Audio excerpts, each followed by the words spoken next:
हम देखकर Goku Daikin का पीछा करते करते उस टूर्नामेंट के पास आ चुका था जहां पहली फाइट कॉस्मिक आर्मर सुपरमैन और नल के बीच होती है। गोकू ने देखकर पहचान लेता है और कहता है ये तो बहुत ही ज़्यादा ताकतवर हैं, पर मुझे इनका टूर्नामेंट समझ नहीं आ रहा है। ये दोनों आपस में लड़ेंगे, ये किसकी टीम से हैं?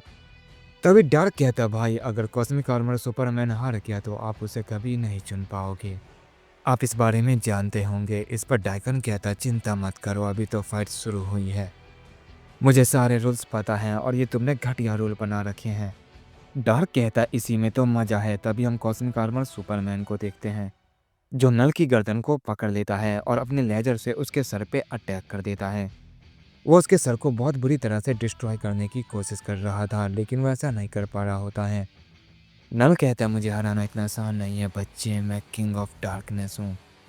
कॉस्मिक आर्मर सुपरमैन इस पर कोई जवाब नहीं देता है और वो नल पर एक बहुत ही पावरफुल पंच कर देता है।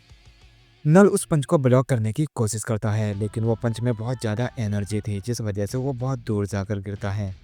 नल कहता है तुम तो सच में काफ़ी पावरफुल हो, तुमसे लड़ने में मुझे काफ़ी मज़ा आएगा। ये कहने के बाद वो अपनी डार्क पावर को रिलीज करता है और कॉस्मिक आर्मर सुपरमैन पर अटैक कर देता है। उन दोनों के बीच काफ़ी तगड़ी फाइट हो रही होती है। डाइकन कहता है ये फाइट तो बहुत लंबी चलेगी, इसे जल्दी ख़त्म करना होगा। डार्क कहता है भाई आप उसमें कोई भी दखलंदाजी नहीं कर सकते हो, उन्हें फाइट करने दो। डाइकन कहता है मैंने कब कहा कि मैं उनसे फाइट करने वाला हूँ, मैं चाहता हूँ कि मैं उन्हें कमज़ोर कर दूँ बस। इस पर डार्क कहता है नहीं भाई ये चीटिंग होगी और आप उन्हें अपनी पूरी ताकत से लड़ने दीजिए। डाइकन कहता है ठीक है मैं ये नहीं करूँगा और तुम बच्चों जैसी हरकत करना बंद कर दो। डार्क कहता है जैसा आप कहें भाई। इसके बाद हम कॉस्मिक आर्मर सुपरमैन और नल को देखते हैं जो आपस में फाइट कर रहे थे। नल अपने काफ़ी खतरनाक हमले सुपरमैन पर किए जा रहा होता है, पर कॉस्मिक आर्मर सुपरमैन अपने लेजर से ही उन सारे हमलों को ख़त्म किया जा रहा था। कॉस्मिक आर्मर सुपरमैन अपनी पावर को बहुत ज़्यादा बढ़ा रहा होता है। उसका हर हमला पहले वाले हमले से पावरफुल होता है। वो नल पर काफ़ी भारी पड़ रहा होता है। नल उसके हमले से डैमेज हो रहा था, लेकिन वो खुद को बार बार हील कर लेता है। नल कहता तुम चाहे कुछ भी क्यों ना कर लो, मुझे हरा नहीं पाओगे, तुम्हारे सारे अटैक बेकार हैं। नल जैसे ये कहता है कॉस्मिक आर्मर सुपरमैन उसके पीछे आ जाता है और उसकी गर्दन को अपने हाथों से पकड़ लेता है और अपने दोनों हाथों की ताकत लगाकर उसकी गर्दन को तोड़ देता है।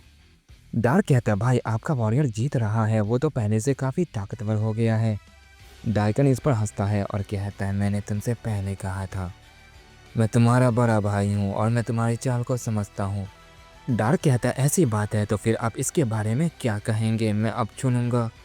डार्क जैसे ये कहता है वहाँ पर एक शख्स आ जाता है जो बिल्कुल सुपरमैन की तरह था, यानी वो भी एक रोबोट था। डाइकन ये देखकर कहता है तुमने इसे अभी क्यों बुलाया डार्क? डार्क कहता है क्या हुआ भाई, क्या तुम्हें डर लग रहा है? इस पर डाइकन कहता है ऐसी बात नहीं है डार्क, ये बहुत ही पावरफुल था, तुम्हें इसे बाद में इस्तेमाल करना चाहिए था, तुमने इसे पहले बुलाकर काफ़ी गलती कर दी है और यही बेवकूफ़ी की वजह से तुम ये टूर्नामेंट हार जाओगे। डार्क कहता है मैं आपकी बातों से डरने वाला नहीं हूँ भाई, चाहे कुछ भी क्यों ना हो जाए ये टूर्नामेंट मैं ही जीतूंगा। गोकू भी उस शख्स को देखकर कहता है ये कैसे हो सकता है, आखिर इसकी ऐसी हालत कैसे हुई? तभी हम उस शख्स को देखते हैं जो देखने में गोकू की तरह लग रहा था, पर वो एक रोबोट था। कॉस्मिक आर्मर सुपरमैन उसे देखकर कहता है तो तुम अब मुझसे लड़ोगे? इस पर रोबोट गोकू कुछ भी नहीं कहता और वो शांति से खड़ा होता है। सुपरमैन उस पर एक जोरदार पंच करता है, लेकिन वो रोबोट गोकू अपनी जगह से हिलता नहीं, वो उसे देख रहा होता है। और जैसे ही सुपरमैन का पंच उसे लगता है वहाँ पर बहुत ज़्यादा तबाही मच जाती है और कुछ भी दिखाई नहीं देता है।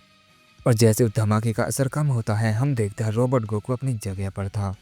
रोबोट गोकू ने उसके पंच को ब्लॉक भी नहीं किया था, फिर भी वो उस जगह से नहीं हिला था। कॉस्मिक आर्मर सुपरमैन ये देखकर थोड़ा सा चौंक जाता है और कहता है ये कैसे हो सकता है। तभी रोबोट गोकू उस पर एक पंच करता है जिससे वो बहुत दूर जाकर गिरता है, पर कॉस्मिक आर्मर सुपरमैन खुद को संभालता है और गोकू पर दोबारा से अपनी लेजर से अटैक करता है। कॉस्मिक आर्मर सुपरमैन अपनी पूरी ताकत से उस पर अटैक कर रहा था, जिस वजह से वहाँ पर और ज़्यादा तबाही मच रही होती है, पर रोबोट गोकू को उस हमले से कुछ भी नहीं हो रहा था। नल ये देखकर कहता है बहुत अच्छे दोस्त, तुम उसे हरा दोगे, तुम बढ़िया काम कर रहे हो, तुम काफ़ी ताकतवर हो, तुम्हारे सामने वो टिक नहीं पाएगा, फिर हम जीत जाएंगे। रोबोट गोकू उसकी बात सुनकर उसकी तरफ आने लगता है। नल ये देखकर खुश होता है और कहता है शायद इसे मेरी बात पसंद आई है। वो ये सोच ही रहा होता है कि अचानक गोकू गायब होकर उसके पीछे आ जाता है और उस पर अचानक से एक जोरदार पंच कर देता है। उस पंच की वजह से नल वहीं जमीन में धंस जाता है। नल ये देखकर काफी हैरान था और कहता है, आखिर ये तुम क्या कर रहे हो? हम एक ही टीम में हैं, हमें मिलकर उससे लड़ना चाहिए और उसे मार देना चाहिए। नल अपनी बात बोल ही रहा होता है, लेकिन रोबोट गोकू को उसकी बात से कोई फर्क नहीं पड़ रहा था। वो उस पर और भी ज्यादा अटैक करने लग जाता है। वो नल को बहुत ही बुरी तरह से घायल कर देता है, इतना ज्यादा कि वो खुद को हील भी नहीं कर पा रहा था। कॉस्मिक आर्मर सुपरमैन ये देखकर कहता है, ये बिल्कुल पागल है, ये किसी पर रहम नहीं करेगा। ये बहुत ज़्यादा पावरफुल है और काफ़ी ज़्यादा खतरनाक भी। इसे हराने के लिए मुझे और ज़्यादा जोर लगाना होगा। ये कहने के बाद कॉस्मिक आर्मर सुपरमैन अपनी पावर को रिलीज करता है, जिससे वो जगह कांपने लग जाती है। पर रोबोट गोकू को इससे कोई फर्क नहीं पड़ रहा था। वो कॉस्मिक आर्मर सुपरमैन को ऐसा करता देख उसकी तरफ जाने लगता है। कॉस्मिक आर्मर सुपरमैन ये देखकर कहता है, यही तुम्हारी सबसे बड़ी गलती होगी। ये कहते ही वो एक अटैक बनाता है और गोकू के ऊपर कर देता है। वो अटैक इतना ज़्यादा पावरफुल होता है कि उससे वो पूरी जगह तबाह होने लगती है। ये देखकर डार्क अपनी पावर को रिलीज करता है और उस जगह को फौरन उसी वक्त ठीक कर देता है। रोबोट गोकू उस अटैक को देखने के बाद पीछे हटने की बजाय और ज़्यादा आगे बढ़ने लगता है। वो अटैक जैसे उसे टकराने वाला होता है, रोबोट गोकू अपने एक हाथ को आगे करता है। उसके ऐसा करते ही वो अटैक अचानक से गायब हो जाता है। रोबोट गोकू ने उसे एब्जॉर्ब कर लिया था। कॉस्मिक आर्मर सुपरमैन ये देखकर बिल्कुल शॉक रह जाता है और कहता है, नहीं, ये मेरा सबसे पावरफुल अटैक था, मैं तुम्हें बिल्कुल भी नहीं छोड़ूंगा। ये कहने के बाद वो अपनी लेजर से पूरी ताकत से गोकू पर अटैक करता है। ये देखकर रोबोट गोकू भी अपने आंखों से लेजर निकालता है और उस अटैक के ऊपर अपना अटैक कर देता है। उन दोनों के अटैक जैसे ही आपस में टकराते हैं, वहाँ पर और ज़्यादा तबाही मचने लग जाती है। गोकू उनकी फाइट को देख रहा था। वो कहता, आखिर वो ऐसा कैसे कर पा रहा है? वो तो बहुत ही ज़्यादा खतरनाक है। उसे ये पावर कहाँ से मिली और उसकी ऐसी हालत आखिर किसने की? उसे देखकर साफ पता चल रहा है कि उस पर किसी ने एक्सपेरिमेंट किया है, लेकिन इतना ज़्यादा खतरनाक कैसे? डार्क ये देखकर कहता है, क्या हुआ भाई, आपका वॉरियर तो बहुत ही कमज़ोर पड़ गया। डाइकन कहता है, ये तो बस शुरुआत है भाई, अभी आगे आगे देखो होता है क्या। अब मेरी बारी है, अब मैं जिसे बुलाऊंगा उसे देखकर तुम्हारी भी हालत ख़राब हो जाएगी। डार्क कहता है, अब किसी को भी क्यों ना बुला लो भाई, वो रोबोट गोकू को नहीं हरा पाएगा। डाइकन कहता है, वो तो वक्त ही बताएगा, मैं जिसे बुलाने वाला हूँ उसे देखकर तुम्हारी आंखें खुद ही फटी रह जाएगी। डार्क कहता है, आखिर आप किसे बुलाने वाले हैं भाई? इस पर डाइकन कहता है, अल्टीमेट एलियन एक्स को। डार्क कहता है, नहीं, आप ऐसा कैसे कर सकते हैं? आप उसे रिंग में उतारेंगे, वो भी इतनी जल्दी?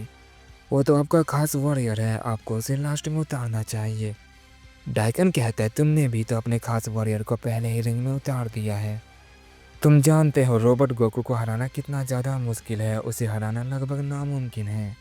डार्क कहता है, वो तो है, तभी तो वो मेरा खास है। डाइकन कहता है, तो ठीक है, मैं भी फिर अपने खास वॉरियर को बुलाऊंगा। वो जैसे ये कहता है, वहाँ पर एक शख्स आ जाता है और वो शख्स और कोई नहीं, एनस वॉल्डिगॉड होता है। डार्क ये देख कर कहता है, भाई आपने ये क्या किया? आप तो अल्टीमेट एलियन एक्स को बुलाने वाले थे ना, फिर ये? इस पर डाइकन कहता, मैं तुम्हारी तरह बेवकूफ़ नहीं छोटे भाई, अभी देखते जाओ आगे आगे होता है क्या। रोबोट गोकू एनस वॉल्डिगॉड को देखकर सुपरमैन पे हमला करना बंद कर देता है और उस पर अटैक करने के लिए आगे बढ़ता है। एनस वॉल्डिगॉड ये देखकर अपनी हार्ट बीट को रिलीज कर देता है, जिस वजह से रोबोट गोकू आगे नहीं बढ़ पाता है और उसे काफ़ी गुस्सा आ रहा होता है। और तभी रोबोट गोकू बहुत जोर से चिल्लाता है और अपनी पावर को रिलीज करता है, जिससे यहाँ पर काफ़ी ज़्यादा तबाही मचने लग जाती है। एनस वॉल्डिगॉड ये देखकर अपने दूसरे अटैक को तैयार करता है और कहता है, इसे मेरे हार्ट बीट से कुछ नहीं हुआ, इसका मतलब ये बहुत ही ज़्यादा पावरफुल है, मुझे कुछ और आजमाना होगा। ये कहने के बाद वो उस पर दूसरा अटैक कर देता है, लेकिन रोबोट गोकू उस अटैक को टॉच कर देता है और अपने पंच में एक पावर को रिलीज करके एनस वॉल्डिगॉड पर कर देता है, जिससे एनस वॉल्डिगॉड काफ़ी दूर जाकर गिरता है। डार्क कहता है, भाई मेरा टीममेट अभी भी जीत रहा है, शायद वो उसे भी हरा देगा। डाइकन कहता है, अभी मैं कुछ नहीं कहूँगा, ये तो फाइट के अंत में ही पता चलेगा।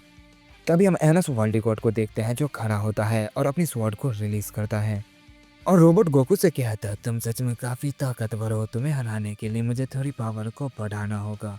मैंने तुम्हें कमज़ोर समझ के काफ़ी बड़ी गलती कर दी है। रोबोट गोकू इस पर कोई जवाब नहीं देता, बस गुस्से में उसकी तरफ देख रहा होता है। गोकू ने देखकर कहता है, पता नहीं अब इनमें से कौन जीतेगा, ये तो सच में काफ़ी खतरनाक टूर्नामेंट है। ये वो सारे वॉरियर है जो अपने यूनिवर्स में सबसे ज़्यादा पावरफुल हैं। मैं इन सबसे पहले लड़ चुका हूँ, लेकिन ये पैरेलल यूनिवर्स है जहाँ इनकी ताकत पहले के मुकाबले 1000 गुना ज़्यादा है। यानी जिनसे मैं लड़ा हूँ ये उनसे 1000 गुना ज़्यादा ताकतवर है। पता नहीं ये किस तरह का टूर्नामेंट है, मुझे अभी तक समझ नहीं आया, लेकिन जो भी है ये बहुत ही ज़्यादा खतरनाक है।